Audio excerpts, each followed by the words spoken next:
Me foi solicitado falar sobre Moreno Brandão, um pensador alagoano, algo que eu faço com muito prazer, porque tenho por ele uma grande admiração e até mesmo uma grande identificação. Moreno Brandão é um escritor, historiador, poeta e romancista alagoano que nasceu em 1875 em Pão de Açúcar e faleceu em Maceió em 1938. Né? Viveu, portanto, 63 anos. E é bastante conhecido como historiador de Alagoas, mas na verdade é uma figura multifacetada, né? Extremamente interessante pelo seu talento e ao mesmo tempo pela sua vida errática. Né? Um intelectual precursor da geração que posteriormente vai ser conhecida como a geração diaspórica dos intelectuais que migram para o Rio de Janeiro e que vão obter na capital do país, à época, grande sucesso. Né? Brandão é um caso de um fracasso triunfante, digamos assim. Né? Ele foi, ao mesmo tempo, um outsider, né? E um autor referencial pela sua enorme capacidade. Né? Um escritor de grande envergadura, no meu entendimento. Né? Ele se tornou muito conhecido por um livro que escreveu sobre a história de Alagoas, mas ele tem pelo menos 6 romances premiados, ele teve em vida suas obras lidas e esgotadas, né? Mas foi o típico intelectual da província, né? De uma geração pioneira que depois vai formar intelectuais acadêmicos, né? Do Instituto Histórico, da Academia Alagoana de Letras, 2 instituições a quem ele pertenceu, né? Mas o percurso pessoal de Moreno é marcado por muitas dificuldades, né? E mesmo por tragédias pessoais que lhe serão muito caros. Né? É um autor que vai ser muito marcado por essa vida difícil da sua biografia. Né? Ele, como eu disse, era filho de um major do Exército brasileiro, né?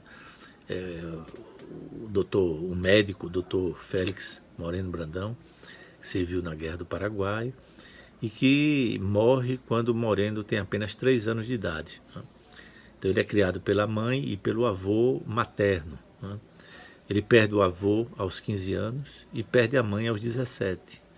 Esses eventos vão ser muito narrados por ele, né? Muito comentados como seus grandes empecilhos, suas dificuldades. Né? Moreno ensaiou uma vida intelectual, se valendo dessa rede de relações familiares, tanto do pai quanto do avô materno, que eram militares. Ele vai ao Rio de Janeiro com intenções acadêmicas, mas malogra, porque após ele estar lá, ele perde uma irmã também, retorna para Pão de Açúcar e vem a Maceió e acaba se estabelecendo em Penedo, onde em 1905 ele casa. E em 1908, apenas 3 anos após o seu casamento, ele já é pai de 2 crianças, adotou mais uma criança, tem 3 filhos e se torna viúvo em 1908. E tudo isso, evidentemente, tem um preço muito alto. Né? Antes disso, antes de casar, quando ele retorna do Rio de Janeiro, ele imagina construir uma carreira intelectual a partir da Bahia. E ele vai, na década de 1890, né, para Salvador, com intenções de fazer um curso de medicina ou de direito, mas acaba, na verdade, tendo apenas a experiência de ser um paciente psiquiátrico do Dr. Nina Rodrigues, né? À época já uma grande referência. Né? Vai ser um intelectual marcante para uma geração de alagoanos como Arthur Ramos, que vão estudar na Bahia depois dessa geração anterior do Moreno. Né? E o Moreno volta para Maceió no início do século XX, ele vem viver na capital e em 1905 ele se casa e se estabelece em Penedo, né? Até se tornar viúvo em 1908 e no início da década de 10 ele já é um morador de Maceió, um jornalista, trabalhando no Gutenberg, né, no jornal, e dividindo a tarefa de jornalista e de professor. Ele já tinha começado essa missão pedagógica em Penedo. Ele é professor de francês, de geografia, de língua portuguesa, né? Era um sujeito muito versátil, poliglota, né? Falante do inglês, do italiano, do espanhol. E como tal, como educador e como jornalista, ele passou grande parte de sua vida exercendo essas funções. Nos anos 1920, ele se torna deputado estadual, e depois disso, no início da década de 30, ele se aposenta, né, já membro efetivo do Instituto Histórico e Geográfico de Alagoas e da Academia Alagoana de Letras, e já reconhecido como um talento, uma promessa que não se realizou plenamente devido às suas dificuldades existenciais, né? Mas extremamente reconhecido pela sua capacidade literária. Moreno Brandão gozava de prestígio, seus livros eram esgotados, né?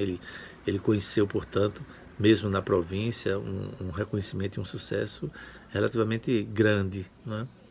E foi, antes de tudo, um pioneiro. Ele escreveu livros de história, romances, poesias, né? Organizou coletâneas de crônicas e de obras literárias de autores locais, mas ele foi, a meu ver, um pioneiro nos estudos urbanos, né? Ele escreveu monografias muito interessantes sobre Penedo, sobre Pão de Açúcar, sobre Maceió.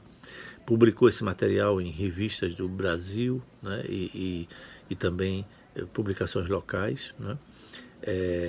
Escreveu o Vadimécum do Turista de Alagoas, que é também, como as monografias dos municípios, né?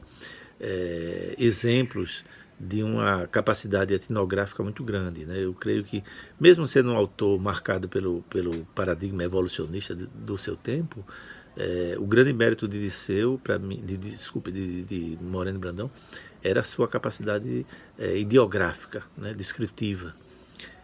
E também a sua visão da história, né, muito marcada pela ideia de uma psicologia, né, uma psicologia histórica.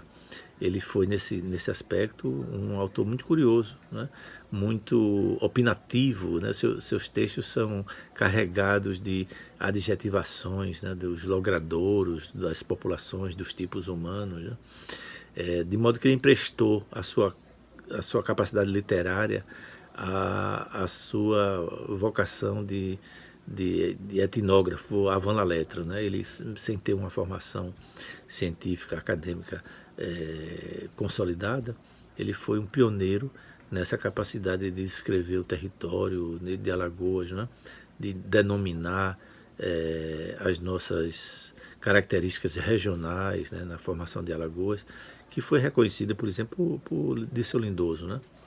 Quando Dirceu dedicou a ele o seu livro A Interpretação da Província, né? Eu creio que Dirceu projetou em Moreno Brandão uma característica que ele mesmo, Dirceu, tinha, né? De demonstrar o seu apego a Alagoas, produzindo uma obra interpretativa sobre a nossa formação social. Eu creio que, sob esse aspecto, Moreno foi um pioneiro que ainda está por obter de nós o reconhecimento e o estudo mais detalhado da sua contribuição para a nossa formação social e intelectual.